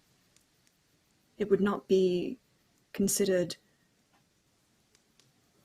inappropriate to ask, say, the lady of a house that wishes to betroth, with which one wishes to betroth, to make simple vows in front of, well, admittedly a sept or septa, but in perhaps asking the Lady Manderley if she would make simple vows of guest right and protection in front of, say, the weirwood tree would be not inappropriate, say, if set it up like a standard betrothal agreement, right? Should we be present for that? Yes, of course. It's like a not quite a wedding, but a mini one, kind of a protection in case somebody dies and the wedding has to go forward unexpectedly. As if we've already given the consent for the marriage in advance, but this is also a kind of scene of a protection of her status as a woman of consequence and virtue. It would be, if I wasn't going with her, it'd be kind of very scandalous if there wasn't some sort of oaths or promises made. And you can totally blame me for it. I won't blame you for anything other than my undying love and happiness. Well, I'll take that one. I do quite enjoy being the cause of your happiness and hopefully your undying love. Well, I feel like I've upset her already today, so if you want to deliver that news, it might land a little better. Yes, I see how the blaming of me kind of lasted all about 20 seconds. And she kind of like pats his arm as she says that, sort of jokingly. I'm trying to be sensitive, all right? You are Learning. very sensitive, darling. You are definitely learning and growing. So I'll talk to the two of them, explain it in proper terms, and we'll just ask the Manderley's parents to meet us in the Godswood in front of the Weirwood, and a sort of, mini betrothal ceremony. It'll be fine. Not a full marriage, just a small promise to care for Riona while she is visiting with her future family. And that the marriage will go forward in the future. As long as they don't request my head. They can't request your head, and they don't have that right. Only Lord Stark can do that at the moment. Well, Daron, I guess, could do that, but I don't see Daron leaving King's Landing anytime in the near future. And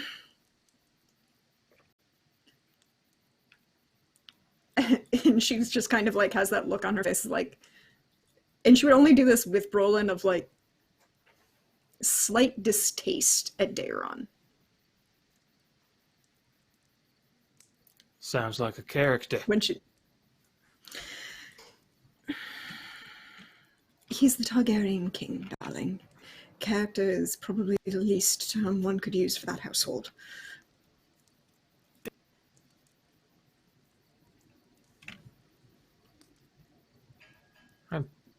I mean, I'd fight him. See what he's made of. He's a king. And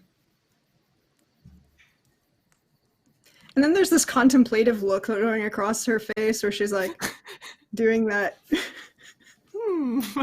What if? What if? Darling, he wouldn't even be difficult. It would not, you wouldn't break a sweat. It would be not fun for you. Lord Makar might be fun. But I fought a king no. before. Let's not talk about fighting kings in public. And Okay. All right. Well, that's all right. Now that we've agreed to a plan, I think we can. What I'm saying is, me nuts is cold. all right, we'll go in and discuss this. And then she'll like kind of link arms and walk, but kind of use that to reach up and like step up to kind of like kiss Brollan quickly on the lips and then step back down and then kind of walk in.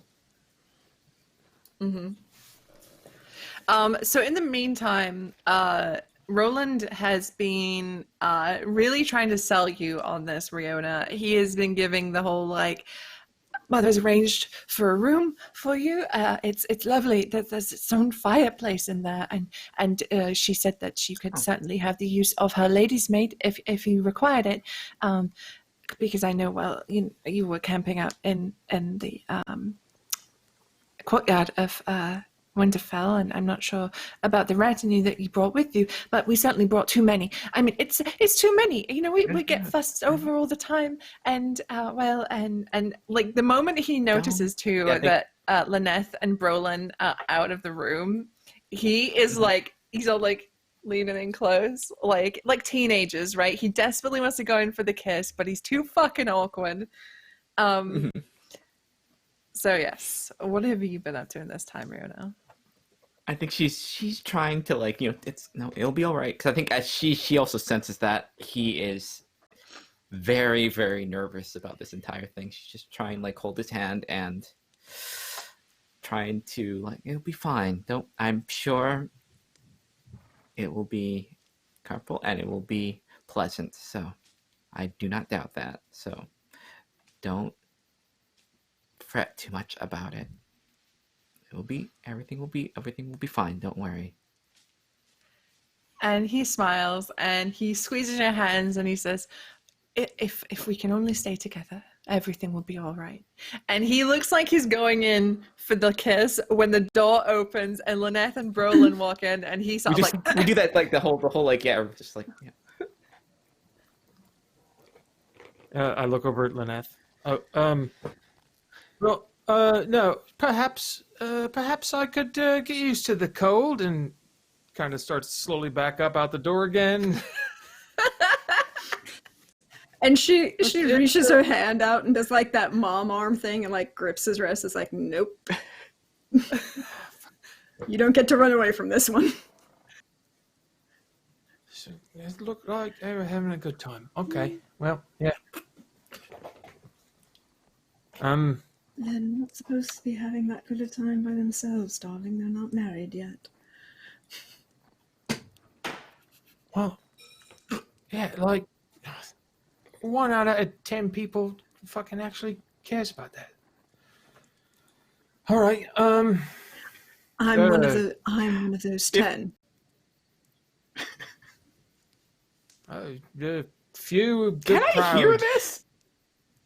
Yeah, they're having this conversation in the Lyneth is- doorway. And, like, I think Rio is just like, it was now she's like turning like red when she hears like it's like. Yeah, Roland is bright red. Like the tips of his ears are like glowing. He's that embarrassed. Yeah. And he's just sat there with his hands like tightly folded in his lap. Lord Roland and I and my dear husband have had a conversation, and we've come to agreement, a compromise, perhaps.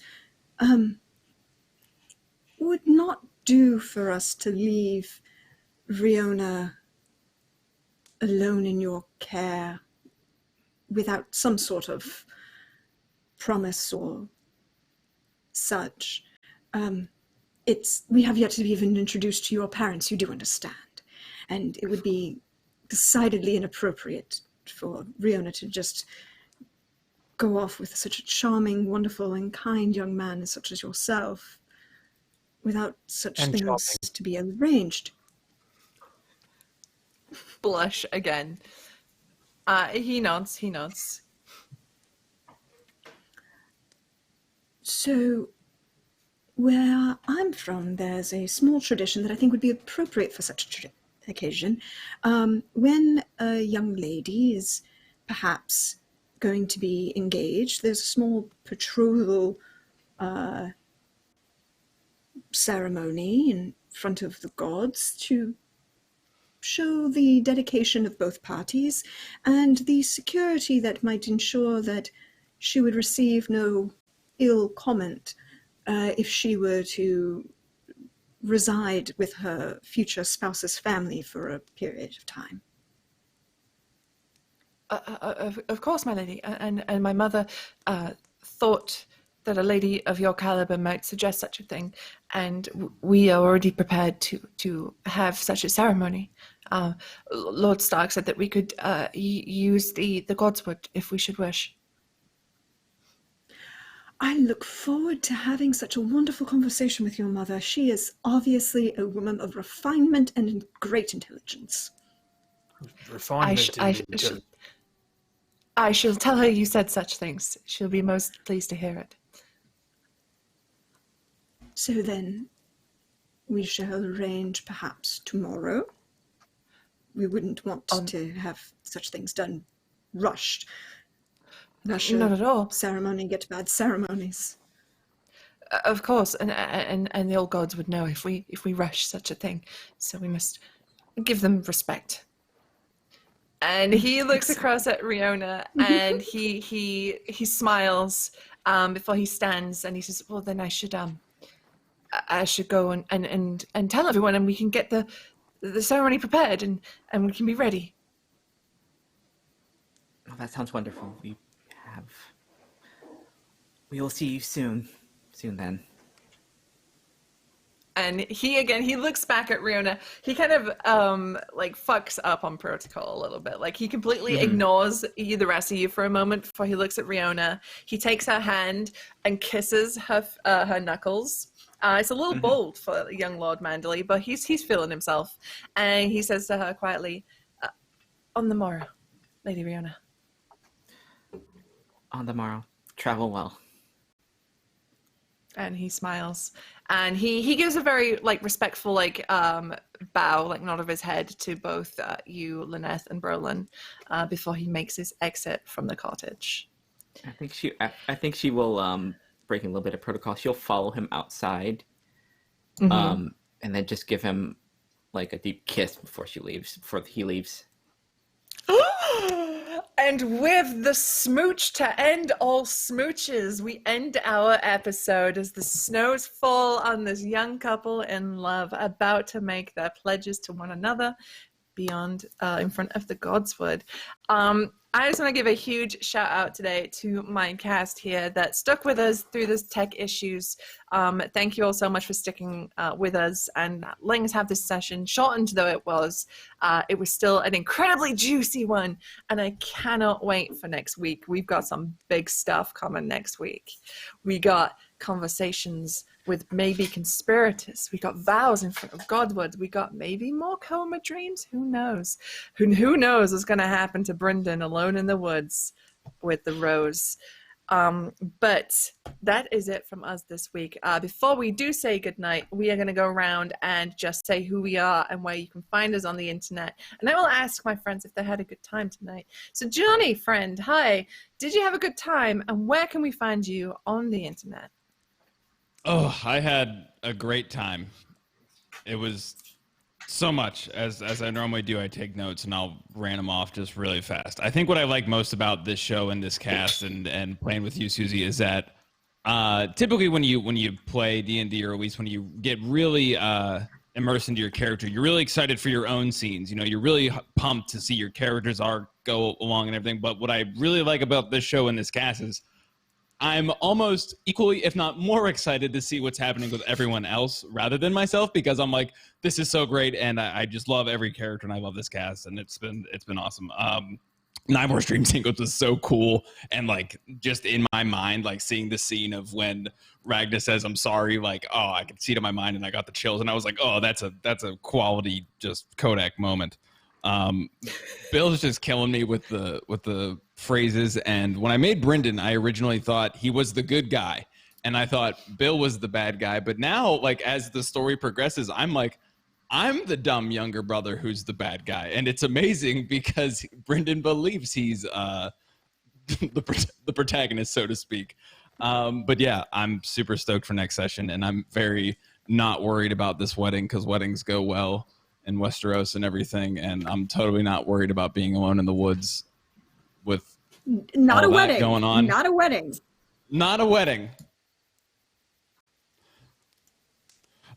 Anyways, yeah, my name's Johnny Blams. You can find me on the internet as Johnny Blams. That's primarily your Twitch and Twitter. When I'm not here on Mondays at 3 p.m., I am on my own channel on a bunch of different days, so you can follow me on Twitter to find that. I primarily do Cowboy RP over at Wild RP, so if you want to do some Cowboy RP, wildrp.com. Yeah, that's all for me. I'm super stoked, and I love this cast, and I love this show, so thank you guys for having me. This has been great. Thank you so much, Johnny. Shauna, did you have a good time today? And where can we find you on the internet? Yeah, I had a real good time. It's nice to be playing someone that isn't an absolute monster, to be honest. You see what I'm end up putting myself, but yeah, God, I look forward to every week, and I always end up looking for playing with everybody. I love how everyone's story is going. I like just like the little like things are going like under the surface, like with Nymor and my brother, what's happening there, and having everybody navigate what's the hell's going on in Winterfell, because this is super dangerous. It's always super tense. But yeah, I'm Shauna Flying Cirrus on Twitter, and that's where I keep my art and the games I play, including on Wednesday on twitch.tv/Saverick. It's Blades in the Dark, Ashes in the Embers, where I play just like this terror of like a mastermind. Everybody I think in my gang is like slightly terrified of me. But I love that game so much. I get to have my like evil, like, you're not a good person, like, talk with somebody. It's so good. And on Saturdays on Level Up Dice, it's Rise of New Gods. It's a Scion campaign where each of our little godlings have just met their godparents, like literal godparents, and my character has met her father, who she also has like a little foxtail, because she's like a half Kitsune girl, so it's getting complicated. Hell yes. Kitsunes. Thank you so much, Shauna, and I cannot wait to get to play with you soon. We got a session 0 coming up this week, but more details on that later, but I'm hyped. Speaking of someone who makes me hype every time I see him on screen, Bill, what's up, bud? Do you have a good time? Where can we find you on the internet? Oh, yeah. I forgot what I was supposed to be saying halfway through that sentence. You can find me on the internet at Bill of the Forest. You won't see a whole lot of amazing content because I don't give a shit. But one thing I loved today, because we were all in various different predicaments, so we got to deep dive into Nymore's story. We got to deep dive into like Brynden's, I guess, first foray outside the castle, meeting strangers and learning what life was really like. And then you have the three of us in Winterfell, which honestly, like, I've never had more fun playing a Disney dad, I think, ever. It was like, that's not how I wrote the character to be, but that's who he became when given the stimuli to react to. I love this game. This is a great group of people. Internet stuff. Okay. Just after this, I'll be doing I won't be in this one, but we're doing Rise of the Veiled Alliance, Journey to the Obsidian Spire at 6 p.m. in 4 minutes. So if you guys are looking for more awesome role play, Toby Osmond, he's the Prince of Dorne in Game of Thrones, will be on this episode of Journey to the Obsidian Spire, as well as D&D celebrities like Christina Ariel, who is a joy to work with and an absolute goddess. And Wednesdays, sometime soon, probably maybe after the holidays, we'll be starting up the Witcher campaign on Wednesdays. I don't know. We don't have a start date for that yet. I'm super excited for it. That's something that Prax Trooper and I are all in, and we play a set of awesome characters, and it's great. I love that game. Susie, your improvisational skill and storytelling is unsurpassed. So excellent work, my friend. I love playing with all y'all. You're so great. I'm gonna shut up now. Thanks, Bill. We love you. All right, moving on. Prax, how are you doing? Did you have a good session? And where can we find you on the internet? Oh, this was a lot of fun. I am looking forward to this. This will be great. Everything will be fine. Hey, get ready for next week because I'm going to intrigue the shit out of you with Lady Bolton. Just get prepared. Just so you know, because we haven't done it. We haven't. So I'm bringing it. No, we have to see. We'll have to see. I'm looking forward to it. It'll be great. It'll be fine. I'll plan. But hey, y'all. As for me, and I just have to say, fabulous wonderfulness for all of you. I loved Brynden and Rose. Lyneth is like, nope. She is not good enough for my little brother. Nope. No murder pirate ladies for Brynden. Taking him off to get killed in the wilderness. Nope. Also love watching Trooper and the flashback dream sequence, and Riona and the Manderley boy is just. Also love getting to play off of Billy because this is so much fun. Just the two of the relatively happy married couple that they are, which is just shockingly shocking. As for me, hey all, you know me. I'm at Deirdre Donlan on Twitter, or Praxagorth Esmiophoria as you see me around on Twitch, and I'm looking forward to when we get back to Witcher on Wednesdays, because that'll be a fun time to hang out with two of these favorite people of mine. But on Friday, you can find me over on Wandering DM for some Cyberpunk Red, where my mechanic is totally not torturing a guy who's tied up in her RV by playing playing a playlist of Tom Jones with 21 versions of What's Up Pussycat, followed by the one, oh God, what is it? Other Tom Jones song from the John Mulaney bit that I totally blanked on at the moment. It's not unusual. Yeah. Oh, it's not unusual. That's not unusual. That's what it is. Yeah, that's and it's like, yeah, you insulted her car. She's gonna make your life hell. And then on Saturday, you can find me on my channel at 8 p.m. for the penultimate episode of The Regiment with Trooper, I would like to point out that Trooper has arranged to be unconscious in both of this game and Saturday's game as well, through his own actions. Maybe he just needs a nap But in other real than that, life. check my Twitter. Wait. I can believe it. This one was not my action. I was just having soup. And then I was poisoned mercilessly with cruelty and malintent by someone I thought was my friend. Oh, Johnny Blams, how could you? Yeah, and then you spent the destiny point in the regiment to make sure that you'd get impaled. So it's your own fault. So, thank you. But yes, other than that, check my Twitter where I'm going to be all the great things I do. I will say that I posted for Cyber Monday that all of my games on itch are 50% off. Have fun if you choose to enjoy those.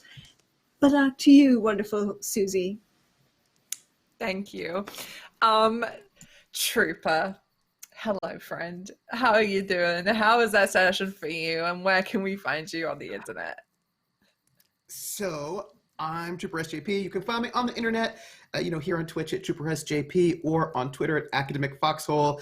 And I loved it. What a great session. It was so good. It was so exciting.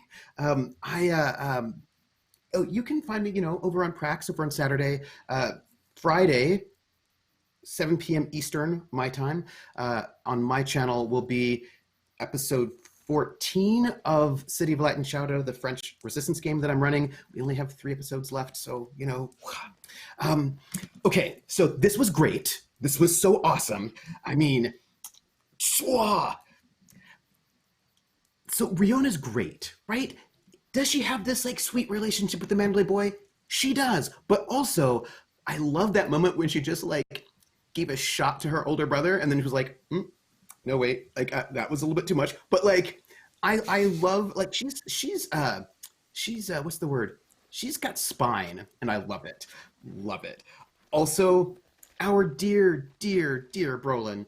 I wish I could just give him the biggest hug, but then he might murder you. One never knows.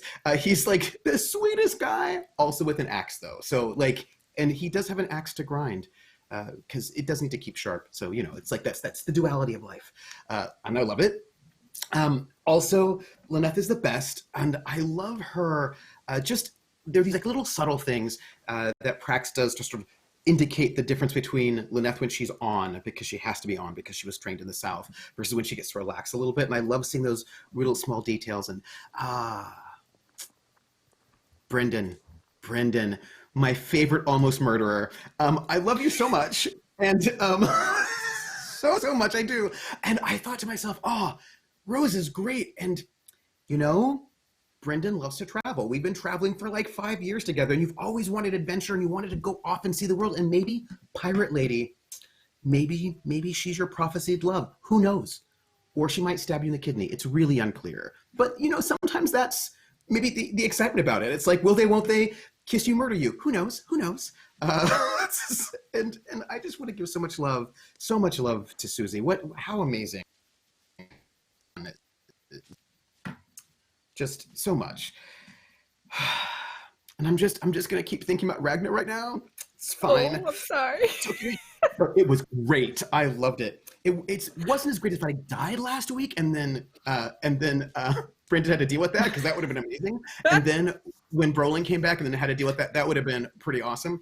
But it's okay. But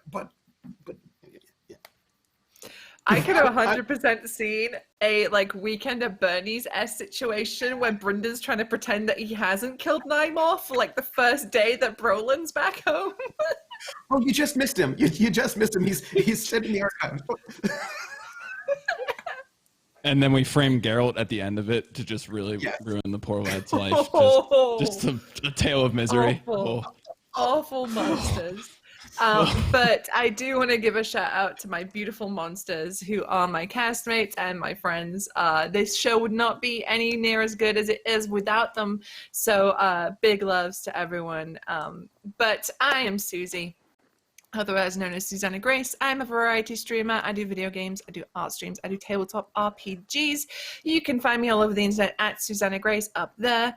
Well, on my own channel, I stream a lot of Red Dead Redemption 2 roleplay, at the minute playing a criminal who's a robber who has never done a thing wrong in her life. And then... And then when I'm not here, I am also the media and marketing coordinator for Black Cats Gaming. And we've just made the Spy Game, which is a 5e powered game of international espionage and action. Shauna and I are to be playing it very soon on the Black Cats Twitch channel, where you can also find After the Fire, which is another Song of Ice and Fire campaign that I'm in because I cannot get enough of this world, of this universe. I am the right and true Queen of Dawn, and I will kill Nymor's brother.